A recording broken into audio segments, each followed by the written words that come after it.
Hey, happy Valentine's Day. কি এটা? Coffee. Special Valentine's Day coffees. Thank you so much. Actually গত 10 মাস থেকে কিন্তু কোনো কফি টফি খাইনি, কারণ হচ্ছে যে প্রেগনেন্ট ছিল আর প্রেগনেন্সির সময় কফি খেতে বারণ আছে। অনেকদিন থেকে বলতো এমনি তো কফি ফেভারিট, কিন্তু খেতে পাইনি বিচারি, তাই জন্য আজকে ফাইনালি ডক্টরের কাছে পারমিশন নিয়ে আমি কফি বানিয়ে নিলাম। কতদিন পর খাবে, কেমন লাগবে তোমার? আমি তো খুবই এক্সাইটেড। আর আজকে ভ্যালেন্টাইন্স ডে, তো এটা আমার কাছে স্পেশাল গিফট। তাই না? হ্যাঁ, আমি তোমাকে গিফট দিয়েছি জানো।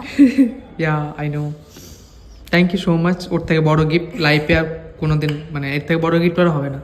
হ্যাঁ, তুমি তো জানো, বাট ওরা তো জানে না কি গিফট। তো আমাদের ডটার, আমাদের মেয়ে।